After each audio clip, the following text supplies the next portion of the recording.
फिरवलंय आणि निष्ठावंत काय असतात ते दाखवून दिले.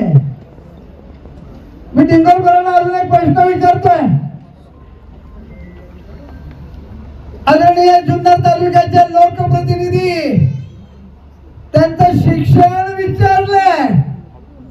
ज्यांनी शिक्षणाबद्दल बोललंय त्यांच्याबद्दल मी बोलू का?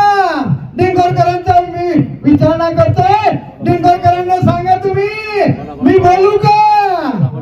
डिंगोरकरांना बोललं पाहिजे. बोला किंवा नका बोलू. बोला बोला. डिंगोरकरांनी मला रिस्पॉन्स दिला. मी डबल ए बद्दल बोलतो. डबल ए, डबल ढोलकी. 25 वर्ष बेडके साहेबांनी सांभाळलं. 25 वर्षाची सत्ता ताब्यात दिली आणि करोडो रुपयाचा निधी दिला. निधी त्या प्रतिनिधीला दिला आणि तो प्रतिनिधी लाभार्थी झाला. मित्रांनो, लाभार्थी म्हणजे काय? ठेकेदार सुद्धा तोच झाला. आणि त्या माध्यमातून त्या ठेकेदाराने, त्या लाभार्थ्याने करोडो रुपये कमवले. आपली माया जमा केली आणि त्या मायावर माया जमा केली. माया म्हणजे पैसा. आणि ठाकरवाडी जाऊन सांगतो मी खर्च करतो. पैसा कुणाचा? सत्ता कुणाची? आणि सांगताय कोण? Double A. डबल ए तुमच्या लक्षात आलं असेल. डबल ए म्हणजे काय? मित्रांनो, डबल एला मी परत आवाहन करतोय. तुम्ही शिक्षणाबद्दल बोललात. अतुल शेठचं शिक्षण आहे बीई सिव्हिल इंजिनियर. त्या डबल एला मी परत विचारतोय की तुझ्या उमेदवाराचा, त्या साखर सम्राटाचा, शेतकऱ्यांचं रक्त पिणाऱ्याचं शिक्षण काय आहे? 10वी नापास. मित्रांनो, आपल्याला तो उमेदवार चालेल का? चालेल का? नाही चालणार. त्याला तिथं कळालं पाहिजे ना विधानसभेत कुठले प्रश्न मांडायचं, कसं बोलायचं. मित्रांनो, मी डबल एला अजून विनंती करतोय की वेळ गेलेली नाही. तुम्ही परत वेळेत तंबूत या आणि कामाला लागा. आमचा उमेदवार 101% निवडून येणारच आहे. पण निवडून आल्यानंतर डबल ए तुमची हाय गय नाही. नाही मित्रांनो, मी अजून सांगतोय शिवाजीराव, तानाजी शेठ लोटे, अरे ह्या गावाचं नंदनवन केलंय. 30 कोटीचा निधी दिलाय. मग तुम्ही कुणाच्या मागे पडताय? साखर सम्राटांच्या. तानाजी लोटांना मी मला नेहमी म्हणतात, हो मला सभासद करून घेतो. घेत नाही हो. म्हटलं शेरकर सभासद करून घेत नाही. आता त्यांनी काय केलं माहिती का? नवीन हे चेअरमनने नवीन फंडा चालू केला. वाणी साहेब, नवीन फंडा काय? प्रत्येक गावात गेलं का काय सांगतात?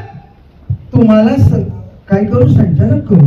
तुम्हाला संचालक करू. तुम्हाला संचालक करू. म्हणजे या गाजर दाखवतात. गाजर प्रत्येक गावात जर संचालक केले, कारखान्यात संचालक किती होतील हो?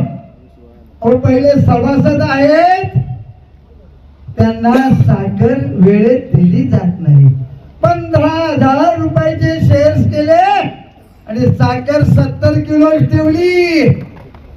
साखर वाढवली नाही. आणि त्या 50 किलोच्या गोणीचे सुद्धा 10 रुपये आपल्या सभासदांच्या कडनं वर्ग केले जातात. मी साखर सम्राटांबद्दल बोललोय, जुन्नर मध्ये बोललोय आणि आजही बोलतोय. आजही सांगतोय, साखर सम्राट तुमच्या जर हिंमत असेल तर शेतकऱ्यांचे 186 कोटी शेतकऱ्यांच्या खात्यात वर्ग करा. हा तानाजी तांबे तुमच्या व्यासपीठावर येऊन तुमचा प्रचार करी. पण केव्हा? वाणी साहेब 186 कोटी रुपये त्यांनी शेतकऱ्याच्या खात्यात वर्ग करावे. हाय का हिंमत? आता कोल्हे साहेबांना बघून घ्या मित्रांनो, डिंगरकरांनो, 20 तारखेनंतर कोल्हे साहेब तुम्हाला दिसणार नाही. ते गेलेले असणार दिल्ली में. मग आपण कशाने जायचं? विमानाने. मग आपल्या खर्चाने का बाय ट्रेनने? मित्रांनो, अशी वाईट परिस्थिती हे जुन्नर तालुक्यावर हे साखर सम्राटांनी आणलेली आहे. मित्रांनो, मी टिंबोरकरांना एक विनंती करतोय. निष्ठावंताची व्याख्या सांगतात, पण खरे निष्ठावंत डिंगोर मध्ये आहेत बबनराव तांबे, फिरोज पठाण,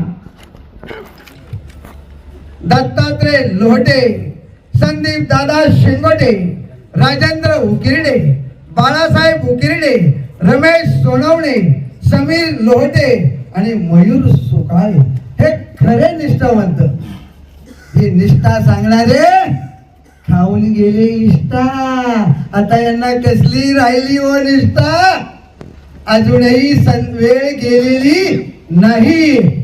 जर त्यांनी परत अतुल शेठच्या कामासाठी अतुल शेठला निवडून आणून देण्यासाठी परत जर पक्षात आले तर त्यांचं कल्याण होईल. कारण ते मुळात आहेत लाभार्थी, शासनाचा फायदा घेणारे, आमदार साहेबांचा फायदा घेणारे असे आहेत.